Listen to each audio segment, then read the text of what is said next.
Привет, дорогие друзья! Это первый в истории набор научно-популярных видео, созданный одним человеком на 33 языках. Я создаю все мои видео, используя только машинные переводчики, без помощи других людей. В будущем я расскажу вам о моем методе изучения языков, а сейчас я буду говорить об одной увлекательной древней тайне. Откуда берутся деревья? Люди начали задавать этот простой вопрос тысячи лет назад, но ответ на эту древнюю загадку удивляет и сегодня.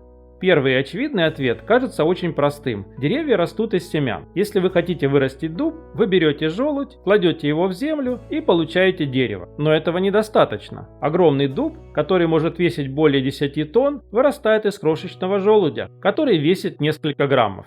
Откуда же берется вся эта масса? Второй ответ также прост. Вероятно, из земли. Дерево не может бродить вокруг, ища пищу. Оно может только получить свою массу от почвы под собой, правильно? На самом деле нет.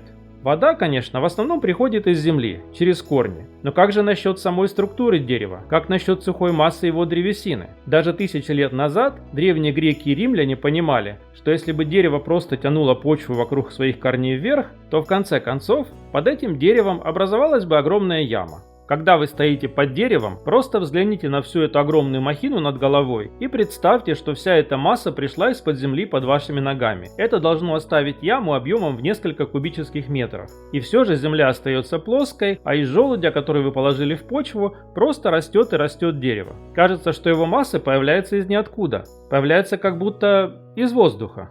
И да, это и есть удивительный ответ на загадку. Деревья получают основной компонент своей структуры из воздуха. Как же это происходит? Через процесс, называемый фотосинтезом. Тела всех живых существ на нашей планете построены из длинных молекул – белков, углеводов, нуклеиновых кислот, жиров и других. Все они представляют собой длинные цепи атомов углерода с прикрепленными или вставленными атомами кислорода, азота, водорода, фосфора и других элементов.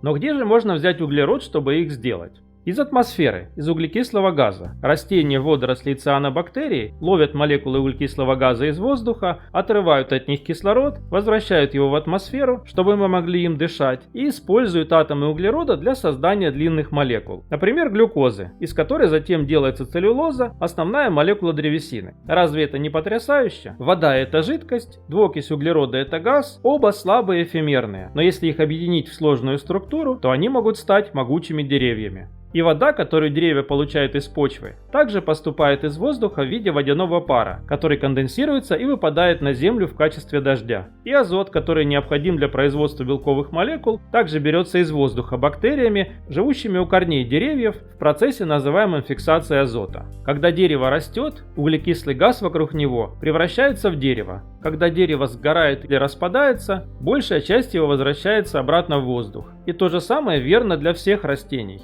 И мы, люди и животные, питаемся растениями и строим из них свои собственные тела. Поэтому структура наших собственных тел также в конечном итоге строится из воздуха. Посмотрите на голубое небо и белые облака в солнечный день и представьте, что это то, из чего в основном и состоит ваше тело. Из воздуха, который вы видите как голубое небо, создаются ваши структурные молекулы. Из облаков приходит вода, а солнечный свет обеспечивает энергию. С другой стороны, когда мы стоим на старом кладбище, где растет много деревьев, нам может показаться, что тела умерших находятся под землей. Но мы ошибаемся. Там остается фосфат кальция, неорганический материал, который делает наши кости твердыми и прочными. Но другие сложные структуры, от тканей до молекул, распадаются и снова поглощаются растениями, которые мы видим вокруг нас. Тела умерших на кладбище находятся не в земле под нашими ногами. Нет, они стали ветвями и листьями в небе над нашими головами.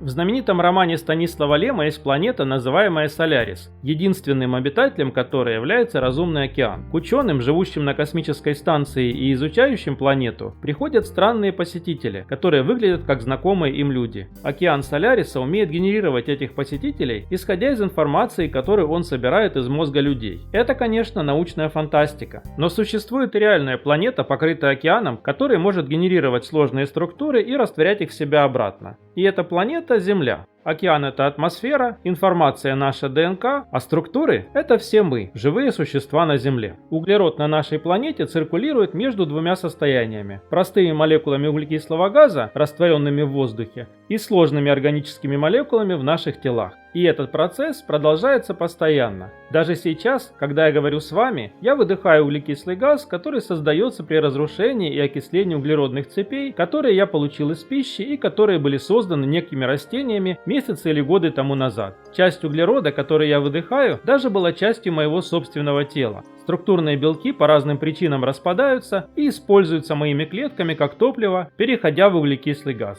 С каждым словом и каждым выдохом я завершаю цикл, о котором рассказываю в этом видео, и отдаю часть самого себя обратно в атмосферу. Экклезиаст сказал, что наши тела произошли из праха и возвратятся в прах. А мы можем сказать, что наши тела произошли из воздуха и возвращаются в воздух с каждым нашим дыханием.